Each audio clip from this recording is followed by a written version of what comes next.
ఇవి మనకి చిక్కుడు గింజలు. ఇదేం ఆకు తెలుసా? ముల్లంగి ఆకుతోటి ఇలా వేసేసి 2 విజిల్స్ వేసి సాల్ట్ టమోటా వేసేసి కుక్కర్లో పెట్టి 2 విజిల్స్, ఎక్కువ రాకూడదు, మెత్తగా అయిపోద్ది.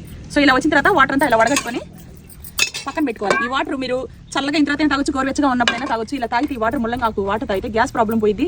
అసలు ఇందులో మనకు ఆకులు ఉండే రసం అంతా కూడా దాంట్లోనే ఉంటుంది, అది వేస్ట్గా పడకూడదు. ఇవైతే ఇప్పుడు తాళింపు పెట్టేస్తా. ఈ తాళింపు పెట్టేసి ముల్లంగి ఆకుతోటి ఇదిగోండి ముల్లంగితోటి పచ్చడి చేస్తాను. ఇవన్నీ కావాల్సిన పదార్థాలు ఫుల్ వీడియో యూట్యూబ్లోకి వెళ్ళి చూడండి, ఛానల్ సబ్స్క్రైబ్ చేసుకోండి. చాలా హెల్తీ ఫుడ్ చేస్తున్నా. మైసూర్లో చాలా ఫేమస్ అండి ఆకుకూరలు, మునగాకు, ఈ చిక్కుడు గింజలు వేసి ఎన్ని వెరైటీస్ చేస్తారు. ఇక్కడది చికెన్ మటన్ కన్నా కూడా ఎక్కువ ఫేమస్ అనమాట. ఓకేనా? ఈ చిక్కుడు గింజలు ముల్లంగాకు 2 కలిపి కుక్కర్లో పెట్టి 2 విజిల్స్ అంటే 2 విజిల్స్ వచ్చిన తర్వాత ఇలా కొబ్బరి తురుము ఇవన్నీ వేసేసుకొని పోపు వేసుకొని ఉడికించేటప్పుడు కూడా ఆకుకూరతో పాటు 2 టమోటాలు వేసా. ఇంత ఆకు 2 కేజీల ఆకులోకి 1 కేజీ వరకు, ఒక డబ్బా నిండా చిక్కుడు గింజలు, మొత్తం 3 కేజీల ఆకు వండితే ఇంత అయింది. ఎందుకు